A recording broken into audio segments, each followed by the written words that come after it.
बिस्मिल्लाहिर्रहमानिर्रहीम। अस्सलामु अलैकुम नाज़रीन, मैं अवैसुर्रहमान आपके साथ मुखातब हूँ।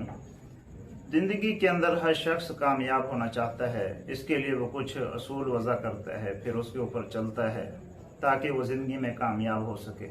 मैं आपके सामने कुछ असूल ज़िक्र करता हूँ। अगर आप इन असूलों को अपनाएंगे तो आप ज़िंदगी में कामयाब हो जाएंगे। पहला जो असूल है वो सच बोलना है। आप जिंदगी के अंदर सच बोलेंगे, कोई भी दुनिया की ताकत आपको कामयाब होने से नहीं रोक सकती, क्योंकि जीत हमेशा सच की होती है। जो शख्स झूठ बोलता है फिर उस झूठ को सच साबित करने के लिए सैकड़ों हजारों झूठ बोलता है ताकि मेरी ये जो बात मैंने की है ये सच साबित हो जाए। नतीजा फिर भी यही निकलता है कि उसकी बात झूठी निकलती है। तो अल्लाह के यहाँ भी वो गुनाहगार होता है, लोगों के यहाँ भी उसकी जो इज्जत है वो मजरू होती है, अपना वकार खो बैठता है माशरे के अंदर, लोग उसको इज्जत की निगाह से नहीं देखते। तो हमेशा कोशिश करें कि सच बोलें। अगरचे इसमें कुछ बंदे को वक्ती तौर पर परेशानियों का सामना करना पड़ता है, लेकिन जीत जो होती है वो हमेशा सच की होती है। दूसरे नंबर पर आप अपने अखलाकियात ठीक करें। जब आप अपना अखलाक ठीक करेंगे, अपना किरदार बेहतर करेंगे, अपने गुफ्तगू का अंदाज लोगों के साथ मुनासिब रखेंगे, तो आपका ऐसा ऐसा हल्का अहबाब बनना शुरू हो जाएगा। लोग आपके इर्द गिर्द जमा होना शुरू हो जाएंगे, आप लोगों के दिलों में घर कर जाएंगे, लोग आपसे मोहब्बत करेंगे।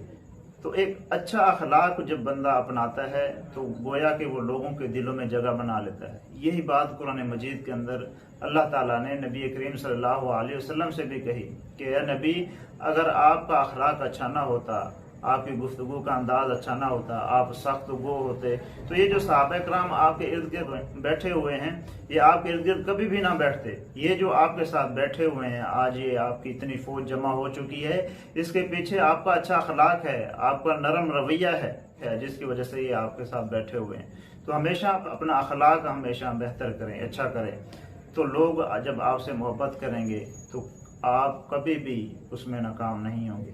तीसरे नंबर पर आप कोशिश करें कि अपना ताल्लुक अल्लाह के साथ बना कर रखें, अल्लाह से दुआएं करते रहें। जब आप किसी एक मकसद का, एक टारगेट का तयन कर लेते हैं, फिर वहां तक पहुंचने के लिए आप जितने भी असबाब रोएकार लाते हैं, जितने भी ज़राए अपनाते हैं, वो ज़ाहिरी तौर पर ज़राए होते हैं, लेकिन उसमें भी आप उस वक़्त तक कामयाब नहीं हो सकते जब तक आपके साथ अल्लाह की मदद शामिल ना हो।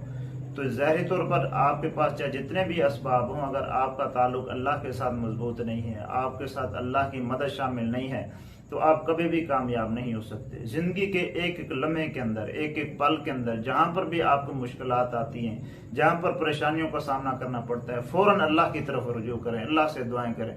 और जो शख्स अल्लाह से डर कर अपनी ज़िंदगी गुजारता है, तकवे के साथ गुजारता है, अपना ताल्लुक अल्लाह के साथ बना कर रखता है, तो अल्लाह ताला उसके लिए ऐसे असबाब, ऐसे ज़राए बना लेता है कि इंसान का वहम गुमान ही नहीं होता कि यार मुझे यहाँ से रिस्क मिलेगा, मेरा रास्ता यहाँ से खुलेगा, मेरा रिस्क का दरवाज़ा यहाँ से खुलेगा। इंसान के वहम गुमान में भी नहीं होता।